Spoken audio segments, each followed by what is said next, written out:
also the entry point for our testing process. So all the test cases you identify in your requirement stage will have to be tested, okay? So if you say, oh, I have a requirement of my project, but there's no way I can test that requirement, then the only conclusion we can draw from that is that requirement is not necessary, okay? Or that requirement is actually wrong, okay? If you have some features you can never test, then you know something is wrong. Either that's not a required feature, or that's basically a wrong feature, okay? So test to specification on our level, no matter if unit level testing, or module level testing, or system level testing, is going to be, have you covered all the scenarios you identified for all your use cases, okay? That is pretty much your test plan. Have you identified the test data, test sequences you would like to apply to verify you have 100% coverage on all the scenarios of your use cases, okay?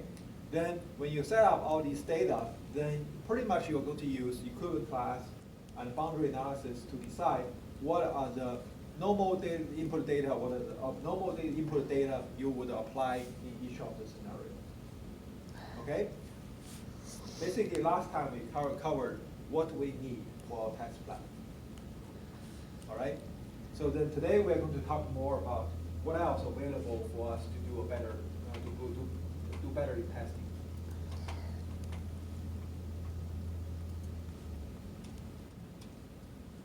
All right. So mainly the reason we want to do testing is because we care about software quality. If we don't care about software quality, then there's really no need to do testing. For instance, if you don't care about your software quality, yeah, basically you're saying that whether the program runs or not, whether it's correct or not, whether it's functional or not, whether it's have the required feature or not, we don't care, right? If that's the case, you don't need testing. Because we do quite care about quality, we have many metrics for quality: correctness, performance, reliability, robustness, easy to use. All these things are part of quality assurance. We talk about non-execution-based testing, basically code review. Execution-based testing, basically run your code with input and trying to look at the output, right? What should be tested? When should we use correctness proofs? Okay, basically that is when we apply strong mathematics. If you look at it, we are for testing, you basically run the program or look at the program. There is no guarantee. Okay, there is really no guarantee.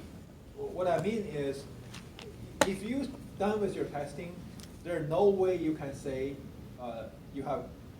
your program is correct.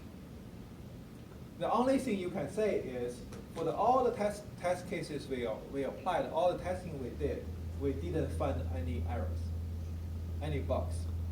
But you cannot say there are no bugs, no errors in my program. You don't have correctness guarantee. On the other hand, when we do correctness proof, with respect to that correctness proof, we can say, from this aspect, our program is proven to be correct. You have 100% confidence, right? So then we'll look at why we are not doing that so much. Who should do execution-based testing? When testing should stop? We all know most of the time we run out of time. Okay, more than now we basically run out of time. That's when we stop. Okay, but so your job is actually within the amount of time available, do more testing and be more effective, more efficient in testing. Effective means that you're effective in finding bugs, finding errors in your design, and so forth.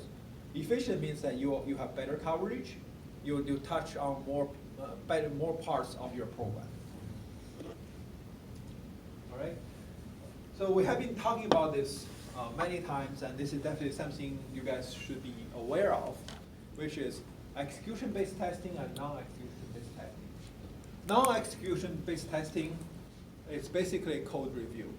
That's the most commonly used way of non-execution-based testing. Other ways for doing non-execution based testing, you may have heard about static analysis, using code linking tool and so forth. So those are just a small portion of the code review that can be automated. Okay? Most of the time, you would have to do code review. Okay? Code review basically is you review your own code, or you review somebody else's code, or somebody else review your code. Okay? Somebody has to eyeball your code, try to find design errors or bugs. Okay? Execution-based testing involves running your program. This happens when your program compiled, you got rid of all the compilation error, and now we can run your program with input, and we observe the output. How do we observe output? We can look at it, or we can, for instance, when your project manager had that one-on-one demo with you, basically what you guys are doing are execution-based testing called acceptance testing, right? So basically, you input, or he actually have input to your program. Then he will observe the behavior of your program and decide whether that's acceptable or not. That is acceptance testing by execution-based testing. Okay? He might actually also go do some code review and see if you actually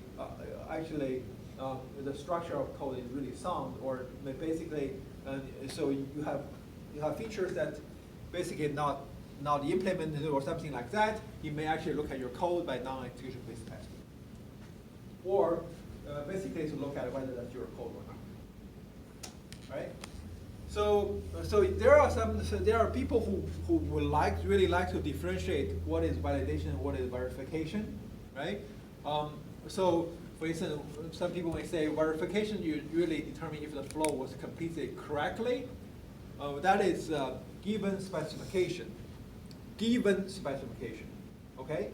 This is under the condition of the specification given, not changing anymore. Okay? Then whether you have implemented all the workflow to deliver on that specification. That is verification. And validation is actually, hey, is your product actually satisfy the need of the customer? Okay, so different viewpoint. Sometimes also verify means that non-execution based testing, but that's not common. So software quality. Software quality is not shooting for excellence. Okay, you are not there to produce the best code in the world. You are there to produce the best fit code for that purpose. Okay? That is different. That is different. You are not to produce the best code possible for that project. You are producing the best fit code for that project within the time, money, and other constraints. Okay? The focus is best fit. All right? So that's the extent your software satisfies its specification, right? So that's your job, basically. So you have to think about quality from beginning. So different kind of program require different quality. Okay? So basically, for your program, the chat app you're developing, the main purpose of that program is to satisfy the requirement of this class. Okay? So you only work basically to satisfy the requirement. Okay? Make sure that you get all the credits. If you spend more than that, it's unnecessary. Basically, you are actually paying the cost and price on your own. Because you're not getting any actual reward for polishing your code and something like that. So if you satisfy all the requirements, you got the credit. Okay? I mean, for other things, for instance, for aircraft control software, as we observed from recent incidents, you know that it has to be the best quality possible because human life is involved. Okay? That definition of quality and the definition and requirement of quality for our class project is day and night very different, okay? Different purpose. So best fit instead of excellence. So basically nowadays everybody is a QA, okay? Everybody is QA. So this is differentiate the job function of QA and developer, but nowadays basically everybody is a QA. So you have to do quality assurance, basic testing all the way. Okay. So if you're doing DevOps, not only your team is doing development, doing testing, but they're also doing operation, okay, and maintenance. All right. So basically, everybody need to make sure that developers are doing high quality work at each workflow, and when the product is complete. And also, you have to look at quality assurance by improving your own process. So this class is actually the beginning of your process. Not the beginning of your process, but the beginning of you forming a process. Okay? Before this, you don't really need a process. Essentially, you just go do what they tell you. Okay, this is what you need to fill in, right? A lot like our quizzes. A clear definition, you know what exactly to do, you fill in the code, you're done. Okay? And here, in our class, the goal is that you can take something, a project from beginning to end. So this is the first time, we clearly require you to have a process. Okay? It doesn't mean that this is the first time you use a process. Actually, many of you may already have a process of software development. That's fine.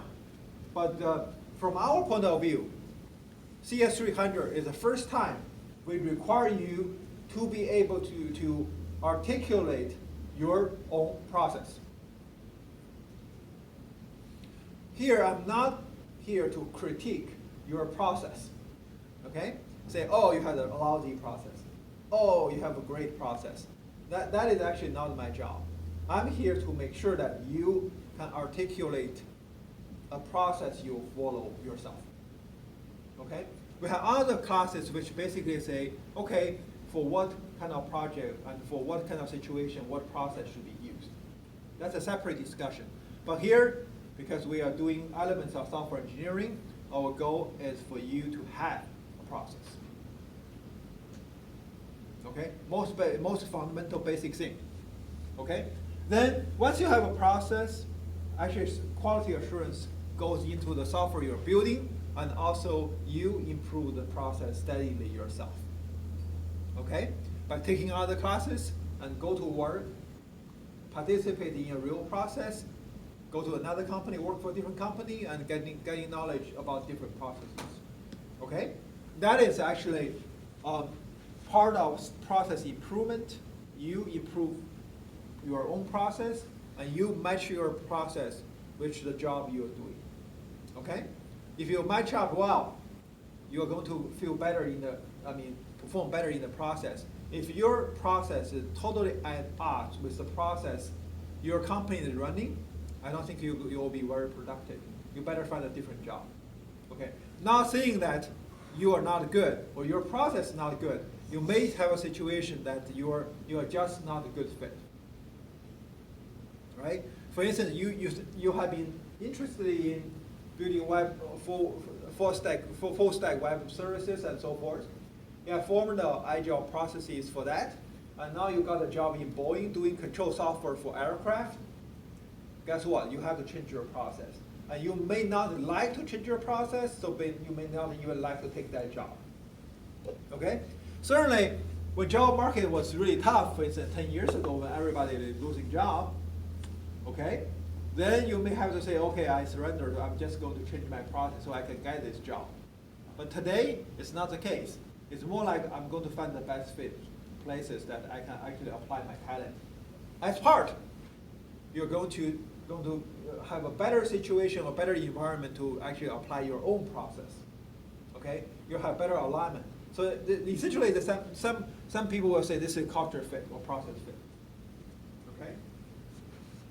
So basically, every process, every place will have their own process and standards. You go there and say, what is your software development process, how you guys function, and so forth. After you learn more, either by interview or doing an internship, you say, okay, this is a place I like to be. Or this is not a place I like to be, right? Because your process may not match. But once you join that process, you basically have to constantly improve the process because new things is going to appear, and you better learn some new knowledge. I mean, for instance, used to be the full stack development is that you run your own server. I mean, you deploy your own database and your own infrastructure and so forth. Now full stack development basically transition all the way into cloud, right? So all these things, infrastructure, you're basically doing full stack development in the cloud, based on the cloud. You're not running your own servers and those kind of things anymore. So basically, you rely on existing infrastructure. All right. There must be a managerial independence between development group and SQA group. Neither group should have the power over the other. So this is more like, okay, it's basically saying that SQA, QA, quality assurance and development, are equally important branch of your development process. If you want really strong software assurance process, you can actually have totally separate group doing your QA work and your development work. But that is a high price to pay. Running such a team nowadays is really costly. So more likely than not, this is going to be combined in the same group. Basically, you should assign equal job responsibility for software development and also quality assurance. And in fact, as I mentioned many times, 75%, 3/4 of our time are going to be on test and validation. And actually, from time point of view, it should be the most important job we do. But not everybody want to spend time doing a lot more time on testing, but it's just become a must-have, right? You cannot not doing testing, so you basically your team have to have a culture of quality assurance.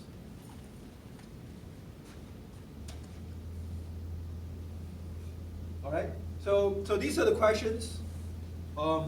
So your management should be on you, and we have to contemplate sometimes. So do you deliver a product on time but with fault, or test further to deliver a product late? This is actually, I have seen this problem, these questions came up in real interviews. What is your take on this one? Should you deliver a product on time with faults, or test further deliver the product late? Option A, deliver the time on time with faults. Option B, test further and deliver late. How many are for option A? Okay, deliver on time but with faults. How many option B? How about those guys not raising their hand? What's your take? Yeah, it depends. Option A, if we can spin the faults as features, and option B, if they break core functionality. I think that either way, you have to look at the situation. This is typically when you see this question coming up in an interview, you need to ask further clarification questions and say what exactly the software we are developing, for what purposes, and what is our goal. Yeah, because it's a question of, there's a lot of questions there, right? Like, yeah. Like how much is it going to cost? How much further do you have to test it, right? How late is it going to be? How much more is that going to cost? Exactly. And then I think there's another side to it, like brand impact. I think about like video game market, yeah, and like Bethesda, familiar, they've been famously, for all their bugs. But is it gonna, if you're setting up this faulty software because you don't want to pay for the extra testing, is it gonna cost you more? And is it gonna cost your company, your image, your brand recognition? Are you gonna start to be known for putting out crappy software? Yeah, absolutely. for instance, Boeing take a big hit. Now basically everybody knows It's it's probably already even faulty, worse. right? So everybody, when we get into a Boeing aircraft, probably our leg are shaking, right? Would I return safely today, right? So essentially the decision, I mean, a lot of things into this decision. This is not a yes or no question, okay? This really is a question that basically back for further clarification and situational, right? So you have to ask follow-up questions. If you say, oh, hey, man, that probably end up that QA interview, okay? So you really have to look at this, say, okay, what exactly is software doing? What's the market situation? What is the brand situation? I mean, what's your definition of late? What's your definition of faults? And what's the impact of these faults and so forth? You have to basically ask those questions.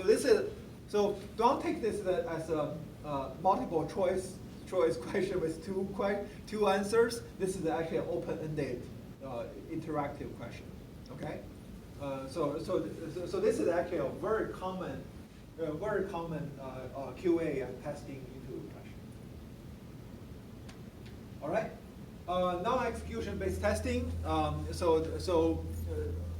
We should not review our own work. Group synergy. I mean, this. Yeah, so actually, we do need to review our own work. I mean, that's.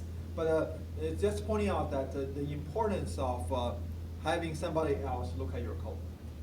Okay, it is very important to have somebody else look at your code.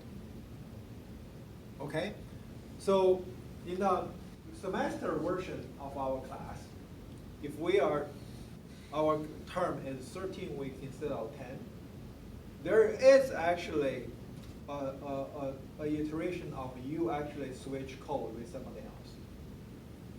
Okay, you basically give your code to somebody else, and they improve on your code, you improve on their code.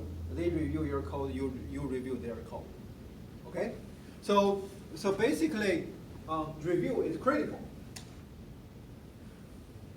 You have two kinds of, basically you have, so right now it's all talk about code review, but you actually